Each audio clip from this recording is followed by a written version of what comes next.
강 부위원장께서도 말씀 주셨지만 러시아 우크라이나 전쟁에도 변수가 생길 것으로 예상되는 상황입니다. 일단 영상 보고 이야기 이어나가겠습니다. If I were president, this would have never happened. And within 24 hours, that war will be settled. It'll be over.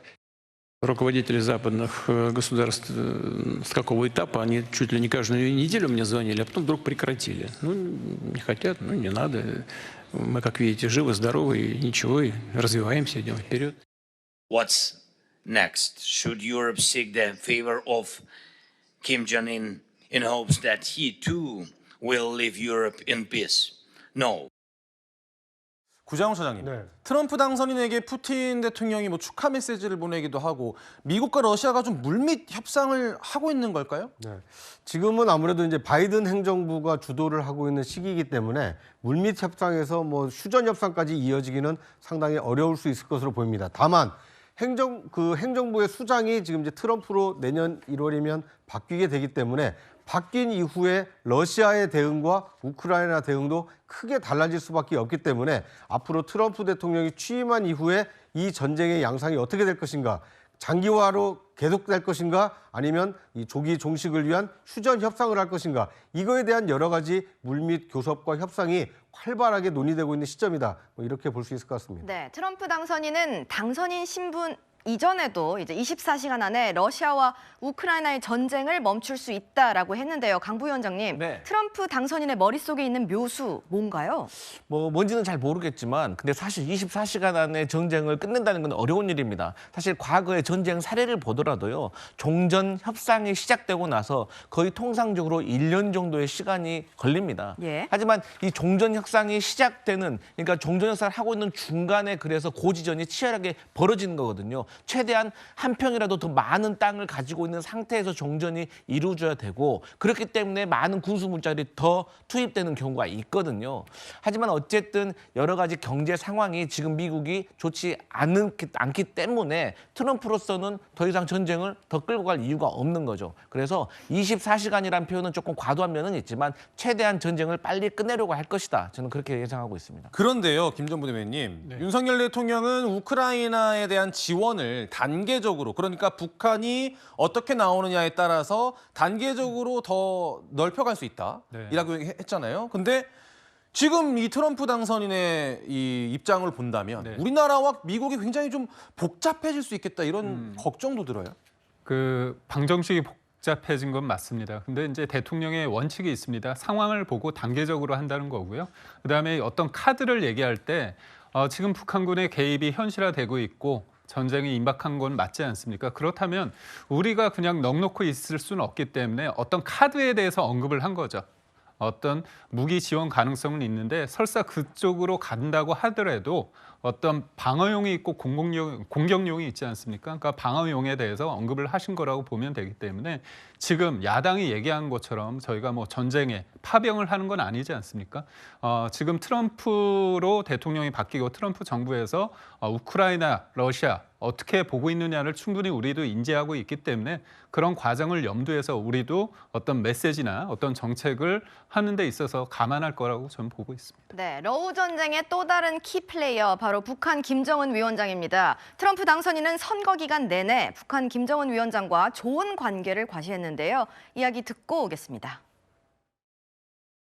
Kim Jong-un, very smart, very tough, but he liked me and I got along really well with him and we were safe. I got along very well, North Korea, Kim Jong-un. Well, it's nice to get along with somebody who has a lot of nuclear weapons. When we get back, I get along with him. He'd like to see me back too. I think he misses me. Now, this man I really got along with well, and I got along with him great. He's very smart. He's very strong. I know President Xi. I know Putin. I know Kim Jong-un of North Korea. I got along with him very good. A little rough start, right? And we had a meeting. First time anyone's ever met. 네, 강 부위원장님, 아까 전에도 말씀해 주셨듯이 트럼프 당선인의 키워드 예측 불가성입니다. 북한과의 관계 어떻게 될까요? 저는 사실 걱정스러운 게 뭐냐면 트럼프는 사실 동맹이라는 가치보다 어떤 장사, 비즈니스 이런 관념으로 어떤 세상을 바라보는 경향이 있거든요. 예. 그런 차원에서 복잡하게 북한의 핵무기가 이미 사실상 만들어졌는데 우리가 이것을 통제하려고 하면 더 피곤하니까 오히려 지금 북한을 핵 보유국으로 인정을 해버리고 대신에 미국의 안보를 위협할 수 있는 ICBM 어떤 개발을 중단해라. 이 정도로 협상을 해버릴 수가 있는 거예요. 예. 그렇게 되면 사실 저희 대한민국의 역할이 줄어드는 거 아니겠습니까?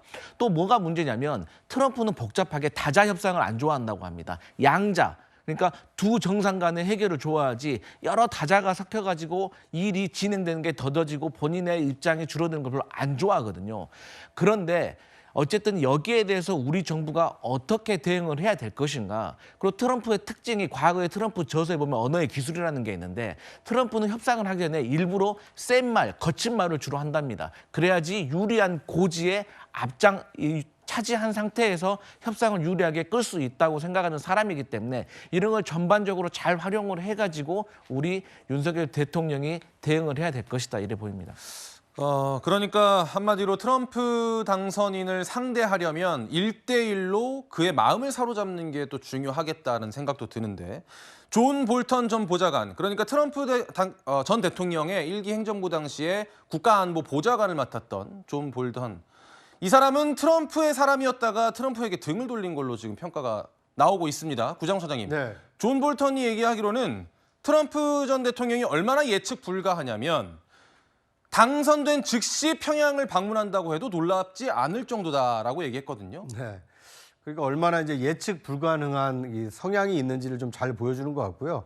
또 존 볼턴 보좌관은 이 안보 보좌관으로서 실제 옆에서 이 여러 가지 그 협상 과정을 지켜본 사람 아닙니까? 그러다 보니까 일반적인 대통령의 어떤 정상회담의 경우에는 실무자들 간의 충분한 의제와 합의를 거친 다음에 최종 결정권자들끼리 만나서 합의하는 수준이었는데, 그런데 볼턴 보좌관이 봤을 때는 북한과의 협상의 경우에는 굉장히 의제나 아니면 합의 없이 즉흥적으로 정상 간의 만남을 통해서 담판을 지으려고 했다. 이런 과정을 잘 지켜봤기 때문에 이 트럼프 대통령으로서는 예측하기 어려운, 특히 북한 방문과 같은 이 깜짝 이벤트를 할 수 있다, 이런 예상을 내놓고 있는 겁니다. 저는 볼턴 보좌관의 저 예상이 현실화될 가능성이 있는 만큼 우리 정부로서는 만약 그런 이벤트가, 빅 이벤트가 펼쳐졌을 때 대한민국 국익을 어떻게 지켜낼 수 있는지, 그거에 대해서 트럼프 2기 행정부에 들어갈 사람들에게 충분한 우리의 입장을 설명할 이 다양한 채널과 입장을 이제 가지고 있어야 된다, 이런 생각이 듭니다. 네.